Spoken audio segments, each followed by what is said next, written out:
salut les filles, j'espère que vous allez bien. Alors moi ça va très bien grâce à Dieu.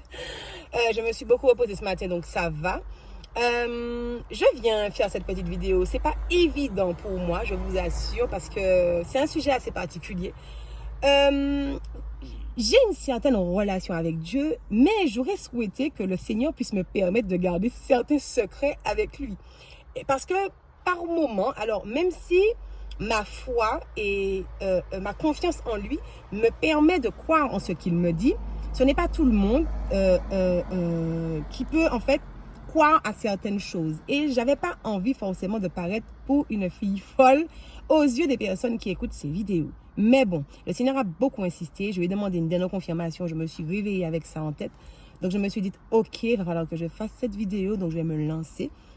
Donc après, le Seigneur fera. Et je pense que quelqu'un a besoin d'être encouragé. C'est surtout ça. Parce que le Seigneur, il est incroyable, il est extraordinaire. Et il fait des choses qui sont magnifiques. Vous savez, sa parole dit qu'il utilise les choses folles pour confondre les sages, qu'il utilise les choses viles pour confondre celles qui sont, et il utilise les choses faibles pour confondre les folles. Le Seigneur fait ce qu'il veut parce qu'il a toute puissance. Avant de commencer, je vais vous parler de cette histoire qui s'est passée par rapport à l'effondrement du mur de Jéricho. Est-ce que vous savez ce qui s'est passé? Il n'y a pas eu de combat frontal pour pouvoir conquérir Jéricho. Le Seigneur a fait quelque chose d'extraordinaire. Le Seigneur a demandé à Josué de demander à l'armée de faire pendant 7 jours, alors de faire 6 fois le tour de la ville, donc une fois par jour, et le 7e jour de le faire 7 fois, et ensuite de crier, de sonner aux trompettes et que le mur s'effondrait. Et chose particulièrement extraordinaire, c'est ce qui s'est passé. Et la chose qui est la plus extraordinaire, c'est qu'en fait, effectivement, c'était une ville fortifiée où il y avait des personnes, il y avait des soldats puissants à l'intérieur.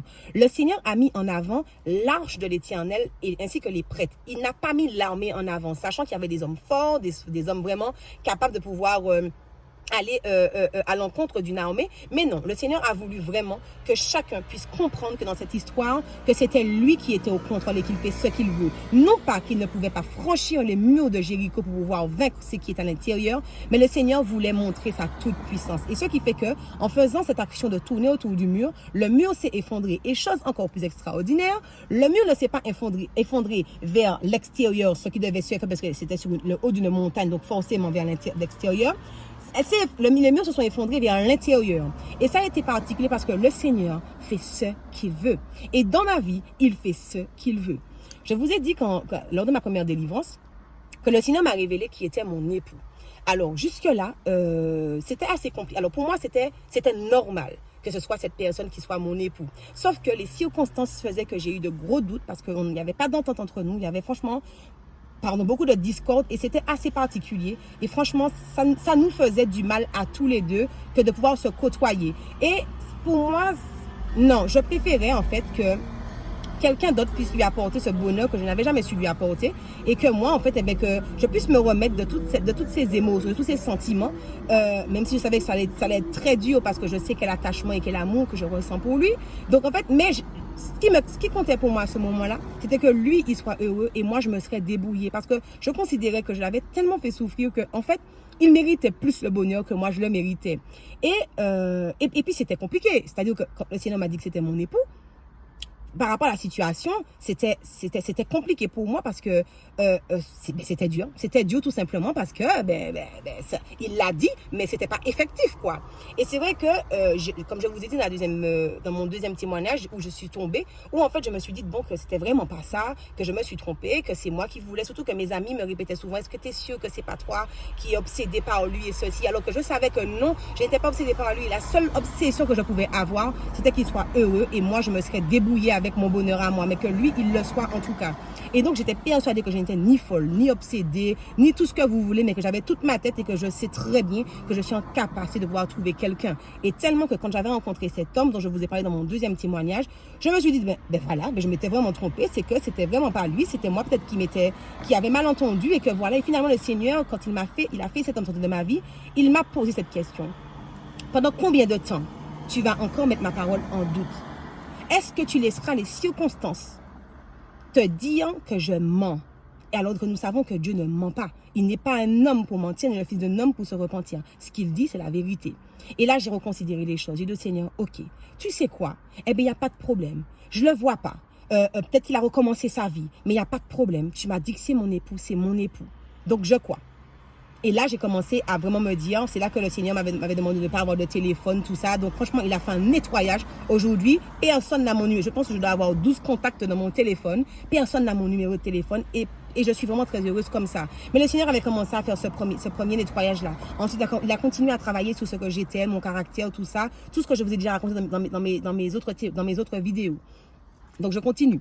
Alors, par rapport à cette foi, cette croyance où j'avais pas de téléphone et tout ça, le Seigneur me demande un autre pas de foi. Le Seigneur me demande de faire la robe de mariée. Je me dis, quoi? J'ai pas compris ce que tu me demandes là. Je ne peux pas faire une robe alors que je n'ai pas reçu de demande. Seigneur, c'est pas possible de faire ça. Finalement, le Seigneur m'a convaincue. J'ai rêvé de ça et rêvé de ça. J'ai même rêvé que je devais faire cette robe. Mais comme je n'étais pas convaincue, j'ai quand même contacté une couturière que j'ai connue, mais franchement de façon assez particulière parce qu'en fait, j'étais au restaurant avec des amis. Je ne sais pas pourquoi et pour quelle raison nous avons commencé à parler de mariage. Et j'ai une amie qui me dit, Vessane, tu n'as pas envie de faire ta robe? J'ai une couturière et tout.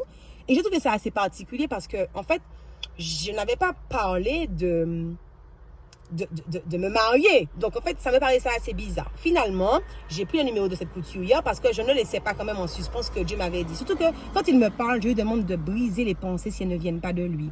Et quand ça n'est pas de lui, je vous assure que les pensées, elles sont brisées dans l'immédiat. Par contre, quand ça vient de lui, je peux vous assurer qu'il parle tantôt d'une façon et tantôt d'une autre, jusqu'à ce que je comprenne qu'il faut que je pose l'action. Finalement, je me dis, bon, ok, donc je contacte cette couturière. Donc, entre-temps, comme j'ai rêvé que je dois faire ma robe, j'ai trouvé un modèle qui me plaît. Je l'envoie pour cette couturière. Cette couturière me demande le délai, parce que là aussi, j'ai reçu une date. Donc, la couturière, je donne la date par rapport à la robe de mariée, par rapport au mariage. Et elle me dit, mais c'est impossible, on a à peine un mois pour faire cette robe-là, c'est pas possible. Donc, je lui raconte un petit peu mon histoire et je lui dis, écoutez, réellement, si ça ne doit pas se faire, la robe ne sera pas prête à temps. Tout simplement, et on fait confiance à Dieu. C'est une chrétienne également pour qui j'ai beaucoup d'affection aujourd'hui et que je remercie parce qu'elle a fourni un super bon travail. Et donc, elle commence à faire la robe, mais non, elle n'a pas de tissu. C'est la semaine d'après que je dois partir sur la métropole. Je me dis, bon, je vais acheter le tissu. Mais en même temps, elle me dit, regarde si tu ne trouves pas une robe parce que le délai me paraît court. Ok, jusque-là, nous sommes ok. Donc, je pars pour mon colloque. Donc, je rencontre ma meilleure amie sur la métropole. Et en fait, elle décide de me croire. Et elle me dit, Vessane, je sais que tu n'es pas folle. Donc, ok, je vais t'accompagner. Donc, elle m'accompagne, tout ça. Donc, on va à Barbès, je sais plus, ouais, en disant on vend des robes. On ne trouve pas une seule robe. Il n'y en a qu'une que j'essaye et je la trouve super jolie, mais son prix est super chaud. Et comme je n'ai pas eu de demande, je me dis, Jean, à aucun moment, je vais acheter une robe à ce prix-là, alors que je n'ai pas eu de demande. Même si je dis, Seigneur, je te crois, mais je ne vais pas acheter la robe à ce prix-là. Et tout. Finalement, ça me sert de pouvoir essayer cette robe parce que la couturière m'avait donné plusieurs choix de tissus et ayant essayé la robe et ayant vu comment le tissu me sciait à merveille, j'ai décidé de prendre ce tissu-là parce que vous savez, pour le choix de ma robe, il a fallu que je puisse réfléchir parce que cet homme n'aime pas les choses extravagantes et les choses trop sexy.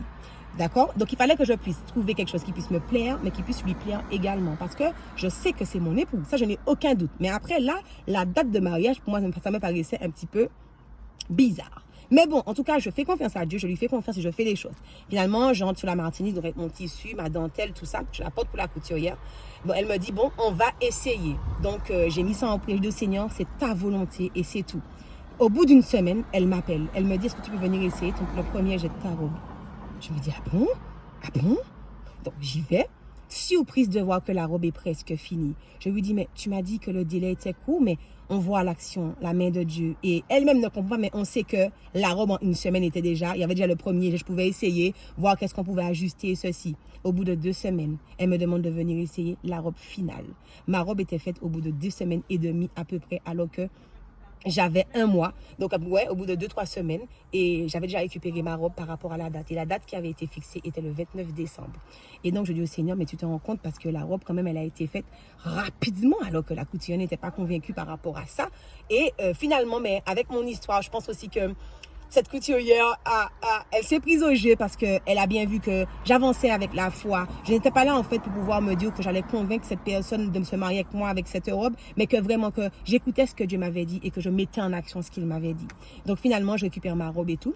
La semaine d'après, la semaine avant que je récupère ma robe, donc la semaine dans laquelle j'ai récupéré ma robe, le Seigneur me demande les alliances. Je dis au Seigneur, mais ouais, mais comment je vais faire pour faire ça? Je ne peux pas faire ça. Finalement, j'ai trouvé une solution et ça a été, bon, ça, ce sera une autre histoire après, mais ça a été assez particulier pour que je puisse faire les alliances. Et il se trouvait que ça revient cher d'acheter des alliances. Donc, je me disais, ouais, mais je ne pouvais pas acheter des alliances. Et il se trouve que ça faisait depuis un certain nombre d'années que j'avais des déchets d'or. Mais chaque fois, j'avais envie de rendre ces déchets-là pour pouvoir prendre l'argent que cela aurait pu me procurer pour pouvoir faire mes affaires. Mais chaque fois, je me disais, mais non, laisse-la, tu vas voir ce que tu feras après avec. Et là, pendant que je me dis, mais Seigneur, mais je ne peux pas acheter des alliances parce que ça va me revenir au cher. Le Seigneur me met en tête que j'ai ces déchets d'or-là. Je me dis, ah ouais, mais j'ai cet or-là. Je me dis, mais tu te rends compte, Seigneur, depuis le jour que j'ai ça, chaque fois j'ai voulu remettre l'or pour pouvoir récupérer les sous. Et chaque fois, je sais pas, j'ai changé d'avis. Et Dieu seul sait que toute l'or que j'avais auparavant, j'ai balancé ça pour récupérer les sous. Donc là, il n'y a pas de raison pour moi que je puisse garder cet or-là et que je puisse garder cet or-là tout simplement. Donc finalement, le Seigneur me dit ça. Je dis, bon, ok. J'en parle à une collègue à moi. Je lui dis, ouais, que le Seigneur m'a dit de faire les alliances, mais c'est assez compliqué tout ça, je connais personne. Et en fait, quand je vais dans la bijouterie, ce qu'on me demande par rapport à l'or que j'ai, voilà, c'est assez particulier. Ma collègue me dit, Vinciane, donne-moi quelques secondes. Elle appelle quelqu'un, elle me dit, c'est bon, j'ai trouvé pour toi, tu vas pouvoir faire tes alliances. Je lui dis, ah bon? Elle me dit, oui, c'est bon. Donc, elle appelle le contact et tout, et en une journée et demie, il me fait les 2 alliances avec l'or que j'ai. Et il me demande un prix dérisoire pour ces 2 alliances-là. J'ai dit, mais Seigneur, mais en fait, mais comment tu fais, en fait? Et donc, là où j'aurais pu être perplexe, toutes les portes se sont ouvertes pour que les choses puissent se faire. Et là, je disais, mais Seigneur, ça reste quand même particulier. Donc, j'étais très angoissée. Je vous ai fait cette vidéo où je vous disais que j'étais très très angoissée toute la semaine du 24 au 29. Mais c'était pour cela. J'étais pas bien parce qu'en fait l'ennemi m'attaquait par rapport à mes émotions. Il me disait que ce que je faisais était dingue. Il me disait que je me suis trompée, que c'est pas mon époux, que Dieu m'avait pas demandé de faire. J'étais très angoissée. Et je voyais la date du 29 arriver. Et franchement, c'était pour moi très compliqué parce que je voyais très bien que la situation ne s'était pas améliorée et que voilà quoi. Finalement, comme la vidéo, j'avais dit, j'ai fait cette vidéo le 29. Le 29, je me réveille. Mais je me réveille et où je rêve que je me marie et que le Seigneur me dit, c'est bon, tout est scellé. Mais je comprends pas. À ce moment-là, je me réveille, je me dis, bon, Vinciane, écoute, on t'avait dit que le Seigneur t'avait dit le 29. Forcément, t'as rêvé de ça parce que t'avais envie que ce soit le 29, ok? Point barre. J'ai dit, ok, Seigneur, tu sais quoi? Tu vas faire comme tu veux, mais moi, aujourd'hui, je sais qu'il va se passer quelque chose. Donc, Seigneur, je vais te donner gloire et je vais te faire un jeûne pour pouvoir, en fait, mettre une offrande de ma joie, de mon amour et te faire savoir que peu importe aujourd'hui, ce 29, s'il ne se passe pas quelque chose dans le monde visible, il se passera quelque chose dans le monde de l'invisible. Donc, je te fais confiance et je vais te donner gloire. Et j'avais en idée de pouvoir faire ce jeûne pour pouvoir donner gloire à Dieu. C'était l'offrande de ma vie, l'offrande de ma joie, l'offrande de mon amour pour Dieu. Et finalement, donc je cherche, alors j'ouvre ma Bible par hasard, je tombe sur un texte d'offrande, mais ça je l'ai déjà raconté dans la vidéo, mais bon, c'est juste pour faire le fil conducteur. Je cherche un thème de l'offrande et comme par hasard, mais je ne l'appelle pas cela hasard parce que Dieu m'a dirigé vers ce texte-là. Donc on me parle effectivement de l'offrande, donc je commence à lire et tout, je suis contente. C'est le peuple d'Israël qui donne à Dieu tout ce qu'il a parce qu'ils sont reconnaissants, parce que Dieu les a fait sortir d'Égypte, parce que le Seigneur a fait de nombreux miracles au sein du peuple. Et là, je remercie Dieu. Et là, je tombe sur cette deuxième partie qui parle de Absalom et de David qui est roi et qui souhaiterait que son fils Salomon ou Absalom, je ne sais plus, l'un d'entre eux doit être roi en fait. Et je ne sais plus c'est quel fils, je crois que c'est Salomon. Et le Seigneur, alors l'histoire c'est tout simplement c'est que c'est pas que le Seigneur, c'est pas que Salomon ne peut pas être roi à ce moment-là, mais le Seigneur décide que David décrète son fils roi et qu'ensuite il sera roi, mais la deuxième fois qu'il sera décrété roi. Mais là, jusque-là, je comprends rien du tout. Et c'est là que vient la révélation du Seigneur. Donc, je prie, tout ça, je m'en vais, je vais à la plage et tout. Je suis joyeuse et tout. Je me dis, Seigneur, de toute façon, peut-être que je me suis trompée et que je suis quand même dans la joie parce que même si je me suis trompée, je sais que tu as un plan parfait pour moi. Et voilà, je donne gloire à Dieu, tout ça. Et le Seigneur, pendant que je me mets à prier, me révèle. Et il me fait réentendre cette voix dans la nuit où j'ai vu ce mariage et où il me disait, tout est scellé. Et là, il me fait revoir ce passage et où il me dit, les choses ont été faites dans les lieux célestes. Et tu verras, la deuxième fois, quand ce sera décrété, tu les verras dans le monde visible. Pourquoi je ne voulais pas vous raconter cette histoire? Tout simplement parce que je préférais que les choses se fassent avant de venir vous le dire. Mais cela voudrait dire que j'éprouve ce que Dieu m'a dit. Alors qu'aujourd'hui, je crois en ce que Dieu m'a dit. Il m'a dit qui est mon époux. Le 29 décembre dernier, il a scellé cette union avec cette personne. Même si les choses ne sont pas visibles pour le moment, je déclare au nom de Jésus que les choses seront visibles très prochainement parce que le Seigneur est à l'œuvre. Et comme pour le mur de Jéricho, où il fallait juste tourner. On dit juste, mais c'est ça. Il fallait juste tourner 7 fois, 6 fois. Et le 7e jour, 7 fois pour que les murs puissent s'effondrer. Je vous assure que le tout à coup de Dieu, juste une parole de Dieu, juste un événement de Dieu, et les choses vont se débloquer pour ma vie. Et je le crois. Et aujourd'hui, je suis venue pour affirmer et pour pouvoir faire confiance à Dieu. Là où peut-être on va se dire que je suis folle. Là où peut-être on va se dire que je suis une illuminée. Là on va peut-être se dire que Marcel raconte que des conneries. Eh bien, moi, je vous dis que j'ai confiance en Dieu. Donc, aujourd'hui, si le Seigneur t'a fait une promesse qui te paraît folle et qu'autour de toi, les gens te disent que c'est pas possible, ça ne peut pas se faire de cette façon-là, laisse-moi te dire que le Seigneur a bien parlé pour toi, qu'il t'a bien dit cette chose et que oui, c'est bizarre, mais c'est parce que c'est Dieu qui agit et que Dieu ne fait rien comme personne. Il est unique. Il est comme il est et c'est pour ça qu'il est Dieu. Personne ne peut lui ressembler. Personne ne peut faire les choses comme il sait le faire.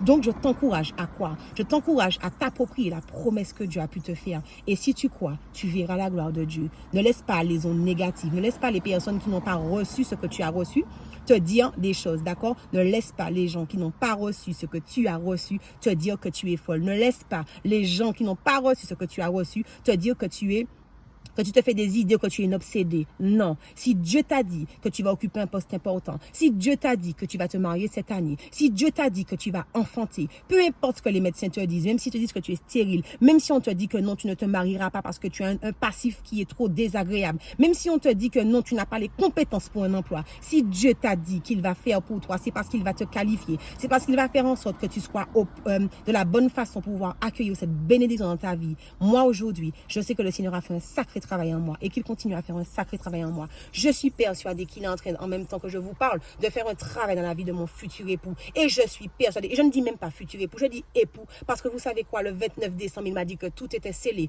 Donc je suis sûre qu'il est en train de faire quelque chose d'extraordinaire dans la vie de mon époux et qu'au moment voulu, les yeux verront. Tout simplement.